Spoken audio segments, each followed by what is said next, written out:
नमस्कार दोस्तों, स्वागत है आपका वागीश्वरी कक्षा में और मैं हूं प्रतिभा आर्या। दोस्तों, हम यूजीसी नेट की जो परीक्षा अगस्त और सितंबर में होने वाली है, उसके लिए हम कुछ प्रश्न पत्रों का अभ्यास कर रहे हैं। उसमें वैदिक साहित्य हमारा चल रहा है और ब्राह्मण ग्रंथ और उपनिषदों के विषय में हम कुछ ही प्रश्नों में लगभग उसका पूरा दोहरान कर चुके हैं। आज हम इसी श्रृंखला में वेदांगों को पढ़ेंगे। वेदांत क्या है, कैसे हैं, इसके प्रश्नों के भीतर हम जानेंगे। तो आज की हमारी जो श्रृंखला है, जो वैदिक साहित्य का अंग होने के साथ साथ वैदिक साहित्य में अंतिम जो साहित्य हैं उनके अनुसार इसको देखा जाता है वेदांग। आइए वेदांग के विषय में बात करते हैं। तो सबसे पहले हम इसके पहले प्रश्न से शुरुआत करते हैं कि हमारा प्रश्न भी हो जाएगा और इसको एक विस्तृत रूप में हम जान भी लेंगे। सबसे पहले हमने इस क्रम को देखा। सबसे पहले वेद होते हैं। वेद के अंतर्गत संहिताएं होती है जिसमें कि मंत्र होते हैं। उन मंत्रों के द्वारा विभिन्न प्रकार की विधियों को किया जाता है, यज्ञों को किया जाता है, प्रार्थनाएं की जाती है, विभिन्न प्रकार के विषयों के ज्ञान उसमें होते हैं। ठीक है, विभिन्न देवताओं की स्तुति इत्यादि होती है। अब उन स्तुतियों के पश्चात आते हैं ब्राह्मण ग्रंथ, जो कि बताते हैं कि कौन से यज्ञ में कौन से मंत्रों का प्रयोग हो, किस प्रकार की क्रियाओं का उसमें विनियोग करना है। ठीक है, कौन कौन से उसके संबंध में आख्यान इत्यादि हैं, विधियां कौन कौन सी हैं। उसके बाद आते हैं उपनिषद। वो जो हमने विधियां की, जब हम अपनी आध्यात्मिक यात्रा में कर्म से क्रियाओं की चीज से थोड़ा सा और ऊपर उठने लगते हैं कि हमने यज्ञ किया, हमने स्तुतियां की, हमने उसके लिए मंत्र बोले। उसके बाद जो उपनिषद ग्रंथ है वो और भी भीतर उतरने के लिए हैं और गहराई के लिए हमको आते हैं। और उसमें कहा जाता है कि जब शब्दों से तो हमने चीज़ों को जान लिया है, लेकिन इसके बाद वो जो मंत्र है, वो जो विधियां हैं, वस्तुतः ये सारा जो कर्मकांड है वो किया किस लिए जा रहा है। तो जब भीतर और हम स्वयं से मिल रहे होते हैं तो उपनिषदों को हम पढ़ते हैं। उपनिषदों के बाद आरण्यक होते हैं। आरण्यकों को हम अध्ययन बाद में करेंगे। उससे पहले हम वेदांगों का अध्ययन करते हैं। ये जो प्रत्येक वेद है, इस वेद के अंतर्गत मंत्र है, संहिताओं में सब कुछ दिया गया है। यजुर्वेद में गद्य भी पाए जाते हैं, तो इसके माध्यम से संपूर्ण ज्ञान दिया गया है। अब ये जो वेदांग है, ये क्या करता है, सूत्र शैली में जो उनके पारिभाषिक शब्द हैं, उनमें प्रयोग होने वाली विभिन्न विधियां इत्यादि है, उनमें नवीन शब्द हैं, नए छंद हैं, जितने भी नए प्रकार के मंत्र हैं उनको बोला कैसे जाए, उनका प्रयोग कैसा होता है, उसमें छंद कौन सा प्रयोग किया जाए इत्यादि सारी चीज़ों की जो सूत्रात्मक व्याख्या करते हैं, उन ग्रंथों को वेदांग कहा जाता है। सबसे पहले जो वेदांग है, ये कोई स्वतंत्र ग्रंथ नहीं थे, बस इसी प्रकार से एक छोटे छोटे ग्रंथ बने जिनमें ये कहा गया कि ये इस वेद का मंत्र है, इस वेद के मंत्र को ऐसे बोला जाए, इसको तब तब प्रयोग किया जाए, इसके माध्यम से ये होता है, इसके में आने वाले मंत्रों को इस प्रकार उच्चारण किया जाता है, वहाँ वहाँ उन उन अवसरों पर बोला जाता है। लेकिन बाद में जैसे ही साहित्य का, वैदिक साहित्य का और अधिक विस्तृत रूप सामने आने लगा, तो वेदांगों को एक पृथक विषय बनाया और प्रत्येक वेद से संबंधित अलग अलग प्रकार के वेदांग हैं। सबसे पहले तो हम ये जान लेते हैं कि हमारे सामने बहुत ही सुंदर एक श्लोक है जिसमें संपूर्ण वेदांगों के विषय में हमको एक संक्षिप्त जानकारी मिल जाती है। तो प्रश्न एक में मैंने उसी एक जो दो श्लोक हैं जो कि बहुत ही प्रसिद्ध है वेदांगों के विषय में, उन्हीं को रखा है।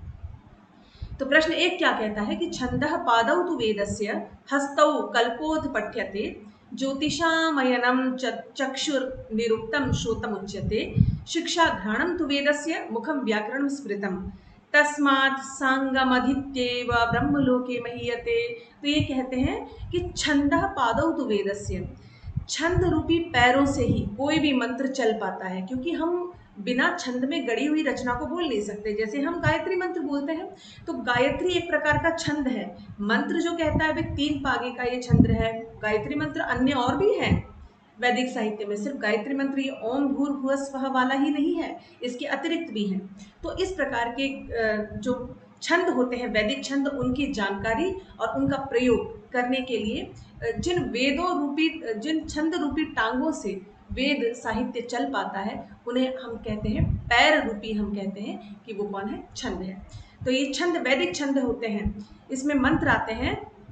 मंत्र के माध्यम से बताया है कि वैदिक छंद कौन कौन से होते हैं कि गायत्री त्रिष्टुप जगत्यनुष्टुप पंक्त्य सह बृहत्युष्णीहा ककुप सूचिभिः शम्यन्तु त्वा।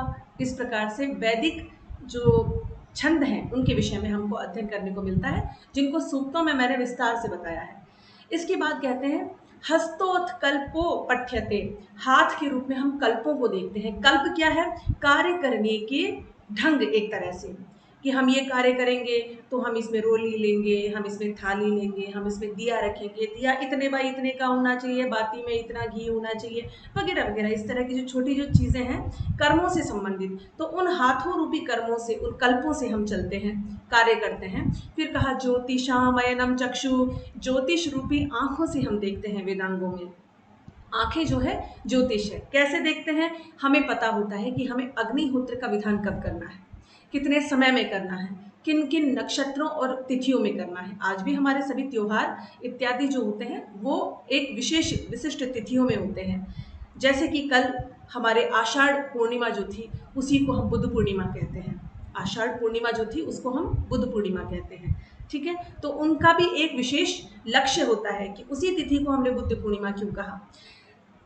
इसी प्रकार किसी विशेष यज्ञ का आयोजन करना है, जैसे कि स्वर्ग कामो यजेत, अश्वमेघ इत्यादि यज्ञ हो गए, दशपूर्णमास यज्ञ इत्यादि हो गए, तो उनको विशेष विधि, विशेष वातावरण, विशेष समय अंतराल में यदि किया जाता है तो उसका फल पूर्ण रूप से हमको मिलता है सही अवसर पर करने को। तो मानो ज्योतिष रूपी आंखों से वैदिक साहित्य को देखा जाता है। फिर कहा निरुक्तम श्रोतम उच्यते, लेकिन हमने देख तो लिया, हम उसे सुनेंगे कैसे? सुनेंगे यानी आपने मंत्र का उच्चारण किया, उसको पढ़ लिया, लेकिन कौन सा शब्द किस विषय में आया है, उन सभी शब्दों का निर्वचन हमको कहाँ मिलता है? निरुक्त में। तो वैदिक साहित्य निरुक्त रूपी स्रोत यानी कानों से हम सुनते हैं। फिर कहा शिक्षा घ्राणम तु वेदस्य, शिक्षा जो है वेद की घ्राण यानी कि नाक है। जैसे भोजन कितना भी सुंदर बन गया हो, हमने कोविड में इस चीज़ को महसूस किया था कि कितना भी अच्छा भोजन है या कितना भी बुरा भोजन है, जब सुगंध नहीं थी तो रुचि भी नहीं थी। और सुगंध ना होने की बात के कारण जो वैदिक साहित्य है उसमें रुचि उत्पन्न नहीं होती। रुचि उत्पन्न नहीं होती तो हम कभी जानने का प्रयास ही नहीं करते कि मंत्र क्या था, उच्चारण क्या था, इन शब्दों के मेल से कौन कौन से शब्द बन गए, वर्ण कौन सा है, समास कौन सा है, इनके माध्यम से इसका क्या अर्थ निकलता है। इन सारी चीज़ों में जो मनुष्य मात्र की रुचि हुई वो हुई घ्राण, शिक्षा घ्राणम तु वेदस्य। जिस प्रकार सूंघ करके भोजन के प्रति और भूख बढ़ जाती है और रुचि उत्पन्न हो जाती है, इसी प्रकार वेद रूपी ज्ञान की शिक्षा नाम के जो ग्रंथ है, वेदांग शिक्षा है, ये एक तरह से रुचि उत्पन्न करने के जैसे घ्राण के समान काम करते। घ्राण यानी नाक, सूंघने की क्षमता। फिर कहा मुखम व्याकरणम स्मृतम, हमने देख लिया, हमने चलना सीख लिया, हमने निरुक्त रूपी कानों से सुनना भी सीख लिया, हमने ज्योतिष रूपी नेत्रों से देख लिया कि कब कौन से समय पर हमको कौन सा कार्य करना है। लेकिन आगे आने वाली पीढ़ी को हम बता नहीं सकते। हम बोलेंगे कैसे? हमें छंद में लिखा हुआ मंत्र मिल गया, किंतु हम बोलेंगे कैसे बिना व्याकरण के ज्ञान के? व्याकरण कितना महत्वपूर्ण है। संस्कृत में ये बहुत ही प्रचलित है कि यद्यपि बहुनादिशे तथापि पठपुत्र व्याकरण, यद्यपि तुझे पढ़ना नहीं है लेकिन फिर भी व्याकरण का ज्ञान तो हो जाए। जैसे वर्तमान में भी बहुत ही कम पढ़े लिखे लोग बहुत सक्सेसफुल होते हैं, बहुत ही सफल होते हैं, किंतु उन्हें बोलना आता है। तो व्याकरण ज्ञान के माध्यम से हम एक सुंदर भाषा का प्रयोग करके जो हमने सीखा है उसको अभिव्यक्त कर पाते हैं। तो वैदिक साहित्य रूपी अगर कोई मनुष्य है उसका मुख क्या है? व्याकरण है। बिना व्याकरण के, जैसे हमने सुना है कि मौनम मूर्खस्य लक्षणम, यदि सभा में किसी को पांडित्य प्रदर्शन के लिए बुलाया गया है, शास्त्रार्थ के लिए बुलाया गया है और एक व्यक्ति सिर्फ मौन बैठा है, तो उसके लिए कहा जाता है कि मौनम मूर्खस्य लक्षणम, मूर्ख है, नहीं समझ में आता इसलिए चुप है। अन्यथा मौन बहुत ही सुंदर चीज है। ठीक है, इसके बाद कहा तस्मात् संगम अदित्य, ऐसे वैदिक साहित्य को सभी अंगों सहित अदित्य यानी पढ़ करके ब्रह्मलोके महीयते, हम ब्रह्मलोक में स्थापित हो जाएंगे। ठीक है, इस प्रकार का ये छंद है। अब आते हैं बात प्रश्न की। आखिर प्रश्न क्या है? उपरोक्त श्लोक द्वयम केन ग्रंथेन संकलितः, ये जो दोनों श्लोक हमने पढ़े हैं जिसके माध्यम से केवल 2 ही श्लोकों में हमको पूरे वेदांगों का एक तरह से संक्षिप्त परिचय मिल गया है, तो ये किस ग्रंथ से संकलित है? ऋग्वेद से शतपथ ब्राह्मणेन, महाभाष्येन या पाणिनीय शिक्षा। तो ये देखना होगा। मैं आपके लिए कुछ समय आप ले लीजिए, पॉज कर लीजिए वीडियो को और देख लीजिए। सही उत्तर आएगा दोस्तों इसका पाणिनीय शिक्षा। जैसा कि अभी अभी हमने देखा कि पाणिनि शिक्षा के माध्यम से जो वैदिक साहित्य में वेद में मंत्र इत्यादि हैं उनका उच्चारण हमको कैसे कहा जाए। जैसे कि हमने इसकी परिभाषा पढ़ी है शिक्षा ग्रंथों की कि स्वर व्यंजनम स्वर आदि आद्य उच्चारणम यद्र शिक्षते, मतलब स्वर आदि का जो उच्चारण हमको शिक्षा दी जाती है जिसकी कि इसको ऐसे उच्चारित करो, इसको ऐसे करो, इसे ऐसे बोलना है, हमको विसर्ग को इस प्रकार बोलना है, अनुस्वार का उच्चारण इस प्रकार करना है। ठीक है, तो इन सारी चीज़ों की शिक्षा हमको कहाँ मिलती है? विशेष रूप से वेदांगों के विषय में ये जो कहा गया है वो कहाँ कहा गया है? पाणिनीय शिक्षा में। शिक्षा ग्रंथ क्या है आगे हम देखते हैं। प्रश्न 2 पढ़ेंगे अब। बहुत ही प्रसिद्ध प्रश्न है, हमेशा से पूछा गया है, मतलब पिछले 8-10 सालों में देखें तो ये प्रश्न बार बार दोहरान किया जाता है कि यज्ञ वेदी निर्माण संबंधी नियमानी कुत्र वर्णितानी। यज्ञ वेदी का निर्माण करना है, कितने बाई कितने की यज्ञ वेदी बनेगी, गहरी कितनी होगी, किस स्थान पर बनेगी, किस किस चीज़ का उसमें प्रयोग किया जाएगा, तो ये सारी चीज़ें कहाँ वर्णित है ये हमको बताना है। तो इसे कहते हैं दोस्तों शूल्ब सूक्त। क्या कहते हैं इसे? शूल्ब सूक्त। ठीक है, इसको मैं बता देती हूँ अच्छी तरह से, क्या उत्तर आएगा इसमें? शूल्ब सूक्त। शूल्ब सूक्त के माध्यम से हमें ये पता होता है कि जैसा कि इसका नाम है शूल्ब, यानी कि एक सूत, एक रस्सी होती है, उस रस्सी का नाप होता है कि ये अगर यज्ञ इतने व्यक्ति और इस संबंधी यज्ञ है तो इतने बाई इतने का चौकोर होगा, वर्गाकार इस प्रकार का होगा, उसकी यज्ञ वेदी की ऊंचाई इतनी होगी, उसके कोने इस प्रकार से होंगे, वहाँ आसपास मतलब गोबर इत्यादि से किस प्रकार लेपन किया जाएगा। ठीक है, सिंचन किस प्रकार से किया जाता है, जल सिंचन करते हैं ना, जिस प्रकार से हम यज्ञ करते हैं, तो यज्ञ करते समय आज जब पत्थरों की यज्ञशाला बनने लगी है तो भी हम यज्ञ करते समय पहली जो अग्नि उसमें हम प्रवाहित करते हैं उससे पहले हम जल सिंचन करते हैं। ठीक है, तो ओम सरस्वत्यन्वन्यस्व, ठीक है, इस प्रकार से हम जल सिंचन करके जो आसपास की भूमि है उसको ठंडा करते हैं। तो ये सारी बातें कहाँ पर वर्णित है? शुल्ब सूक्त में। ठीक है, शुल्ब सूक्त कहाँ आता है? कल्पों में। ठीक है, कल्प में बहुत सारे सूत्र होते हैं, उन सूत्रों में एक होता है शुल्ब सूक्त जो कि यजुर्वेद से संबंधित होता है कि सभी प्रकार के जो वेद होते हैं उनमें आने वाले मंत्र और यज्ञों के अनुसार किस प्रकार की यज्ञ वेदी होती है इसका वर्णन होता है। ठीक है, शूल्ब सूक्त में। अगला प्रश्न हम देखते हैं, शिक्षा ग्रंथेषु वेदानां विधीनां निरूपणं प्राप्यते। शिक्षा ग्रंथों में वेद की विधि का जो वर्णन प्राप्यते यानी प्राप्त किया जाता है। किस चीज का वर्णन हमको शिक्षा ग्रंथों में प्राप्त होता है? जैसा कि मैंने अभी अभी आपको बताया,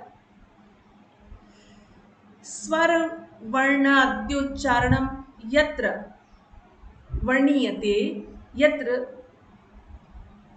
व्याख्यायते तत् शिक्षा ग्रंथानि। देखिए ये ऋग्वेद आदि जो भाष्य भूमिका है जो कि स्वामी दयानंद जी ने ऋग्वेद का भाष्य लिखा है, उस भाष्य के अंतर्गत ये परिभाषा दी गई है कि स्वर वर्णानाम आदि उच्चारण प्रकारो यत्र शिक्षते तत् शिक्षा ग्रंथानि। ठीक है, तो इस प्रकार से उच्चारण इसका क्या आ जाएगा कि हमको विभिन्न प्रकार के मंत्रों इत्यादि चीजों का हमको उच्चारण वहां सीखने को मिलता है। अगले प्रश्न की ओर हम बढ़ते हैं इस समय, जो कि है इस प्रकार। अंत में आप सभी जो प्रश्न होते हैं उनका स्कोर कीजिएगा कि जो हमने पढ़ा है उसके अभ्यास में कौन सी एक चीज है जो हमको और पढ़नी है। ठीक है, और कितना हमारा हो चुका है।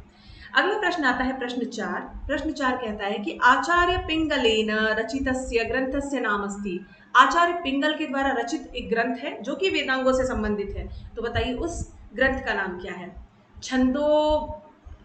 छंदो ये थोड़ा सा इसमें मिस्टेक हो गई, वृत्त रत्नाकर, शब्दानुशासनम और छंदः सूत्र। ठीक है, छंदो वल्लरी यहाँ पर लिखना चाह रहे थे ये और कुछ गलती हो गई। तो आचार्य पिंगल के द्वारा रचित जो ग्रंथ है उस ग्रंथ का नाम क्या है? सही उत्तर आएगा इसमें छंद सूत्र। देखिए प्रत्येक जो वेदांग है उन वेदांगों से संबंधित अपने अपने कुछ प्रसिद्ध आचार्य हैं। उन आचार्यों के द्वारा अपने अपने ग्रंथों में एक एक वेदांग के विषय में विशद अध्ययन किया गया है। विशद उनका एक तरह से खोज है, आविष्कार है कि उन्होंने किस प्रकार से वैदिक मंत्र इत्यादि को एक व्याख्या करने का ढंग हमारे सामने प्रस्तुत किया है। तो आचार्य पिंगल जिन्हें हमने कहा था कि छंदः पादौ तु वेदस्य, छंद रूपी पैरों से ही वैदिक साहित्य या मंत्र इत्यादि चल पाते हैं। तो उन्होंने इस चीज की वर्णन किया है छंदों का, वैदिक छंदों का, किस प्रकार वो बोले जाते हैं, कितने उसमें वर्ण इत्यादि होते हैं, कितने किस प्रकार से उनका उच्चारण होता है। तो छंद सूत्र नाम की रचना है, आचार्य पिंगल के द्वारा रचित ग्रंथ है, और छंद जो वेदांग है उसके रचयिता माने जाते हैं। ठीक है, अगला देखते हैं हम प्रश्न 5, मेलनम करोतु। यहाँ पर हमको मिलान करना है। एक तरफ लिखे हुए हैं सभी वेदांग, एक तरफ उन वेदांगों के ऊपर जो प्रमुख ग्रंथ हैं, वेदांगों के रचयिता ये नहीं हो सकते, ये क्या करते हैं, वेदांगों से संबंधित जो विशिष्ट ग्रंथ हैं उनकी इन्होंने रचना की है। ठीक है, आगे बात समझ में। तो आगे हम देखते हैं, सबसे पहले देखते हैं निरुक्त। निरुक्त कहते हैं कान। अगर मान लीजिए वेद रूपी कोई पुरुष है तो उसके कान क्या है, निरुक्त है। निरुक्त रूपी कानों से वो सुनता है, और इसके आचार्य हैं आचार्य यास्क। ठीक है, आचार्य यास्क के द्वारा निरुक्त लिखा गया, किंतु निरुक्त का जो एक भाष्य है, उस भाष्य या फिर टीका कह दीजिए उसे, वो टीका का नाम है निघंटु। ये निघंटु बार बार पूछा जाता है। इन्होंने एक, जैसे कोई व्यक्ति एक पुस्तक लिखता है, उस पर उनका आने वाला कोई विद्यार्थी या कोई भी खोजी व्यक्ति उसके ऊपर अपना भाष्य लिखता है, उसको हम टीका कहते हैं। यानी उनके जो ग्रंथ है उनको और अधिक विस्तार से, जैसे आज भी हम कालिदास जी के ग्रंथों पर बहुत सारी खोज करते हैं, रिसर्च करते हैं, उसी प्रकार ये निघंटु नाम की टीका लिखी गई है निरुक्त के ऊपर। इसमें कुल मिलाकर के 5 अध्याय हैं। कितने? 5 अध्याय हैं। निरुक्त में 5 अध्याय हैं, यास्क के द्वारा प्रणीत है। फिर अभी अभी जैसा हमने पढ़ा कि छंद सूत्र आचार्य पिंगल के द्वारा लिखा गया है। ठीक है, इसमें 8 अध्याय हैं कुल। ठीक है, इसके बाद आता है कि अष्टाध्यायी। अष्टाध्यायी के अंतर्गत ये पाणिनि के द्वारा लिखी हुई है, जो कि व्याकरण से संबंधित ग्रंथ है। ठीक है, इसमें जैसा कि नाम से ही स्पष्ट है कि ये क्या है, 8 अध्यायों वाली है, इसलिए ही हम इसको अष्टाध्यायी कहते हैं। और अगला है वेदांग ज्योतिष, जो कि आचार्य लगद के द्वारा इसके ऊपर ग्रंथ लिखा गया है।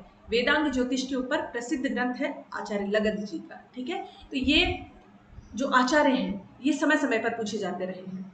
ठीक है, तो निरुक्त यास्क जी द्वारा प्रणीत है, छंद सूत्र पिंगल जी के द्वारा, और अष्टाध्यायी आचार्य पाणिनि, वेदांग ज्योतिष आचार्य लगद।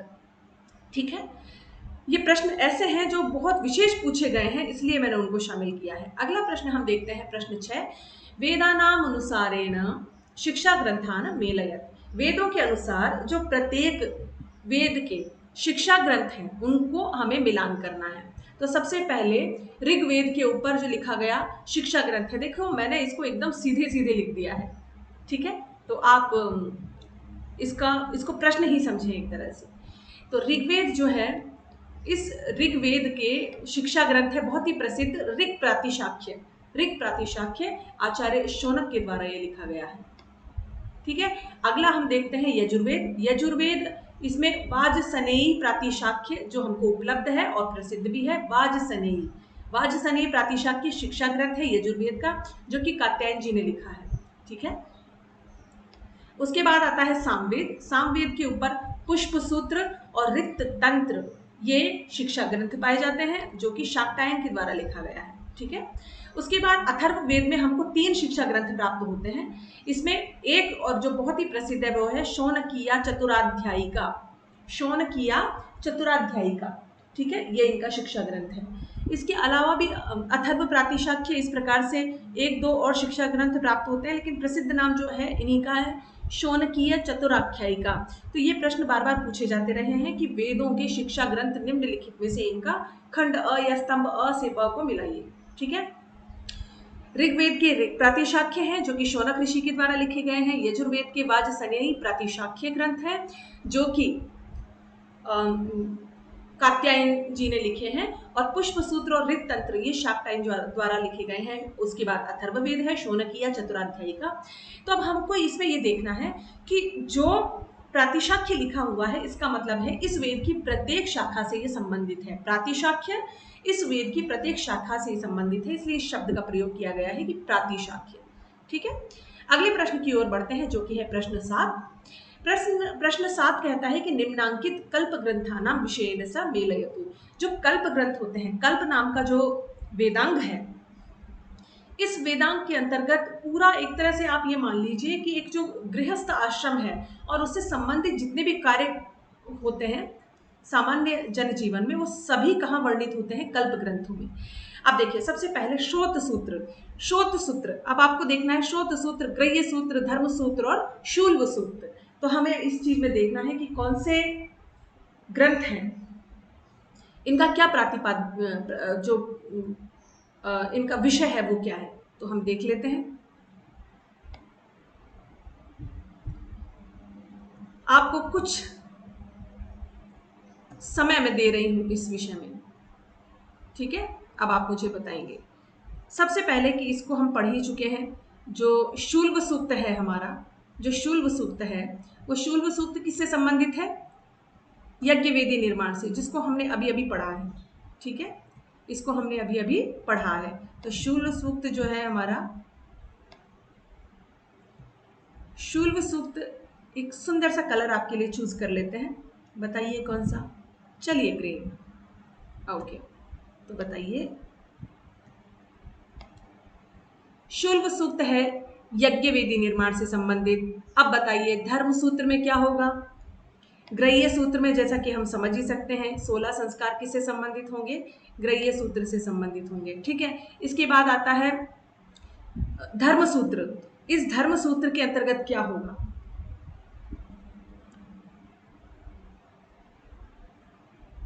बताइए, बहुत ही सरल है। श्रोत सूत्र जो है हमारे, इन श्रोत सूत्रों के माध्यम से हमको जितने भी प्रकार के यज्ञ होते हैं, अग्निहोत्र है या कोई बड़े जैसे अश्वमेघ है, दशपूर्णमास है, या स्वर्ग कामो यजेत, यानी स्वर्ग की कामना वाले होकर के हम जो यज्ञ करते हैं बड़े बड़े, उससे संबंधित जितनी भी चीजें हमको आती है वो कहाँ आती है? हमारे श्रोत सूत्र के अंतर्गत आती है। और बचा है हमारा धर्म सूत्र।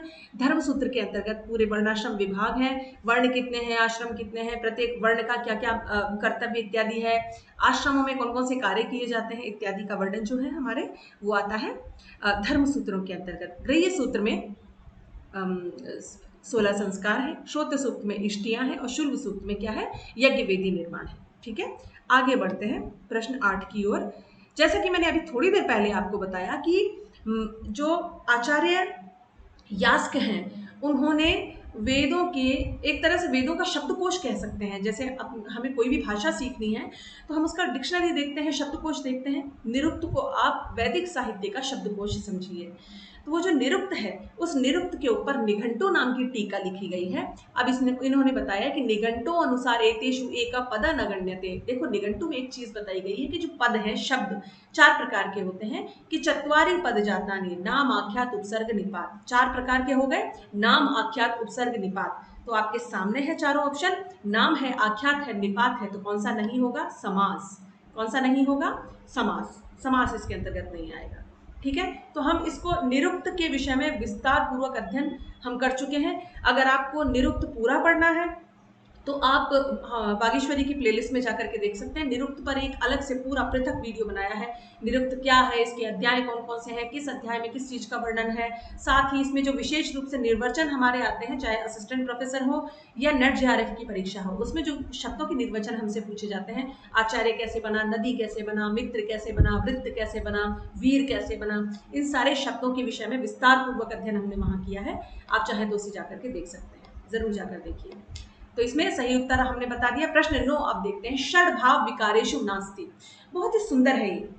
बताइए, षड भाव विकारेषु नास्ति। अब मैं आपको सिर्फ इतना बता सकती हूँ कि जो षड भाव विकार है ना, षड भाव विकार, ये किससे संबंधित है? ये निघंटु से संबंधित, मतलब ये जो निरुक्त है, निघंटु, इससे संबंधित है कि किसी भी वस्तु के निर्माण से विनाश तक की 6 प्रकार की उसकी अवस्थाएं होती हैं।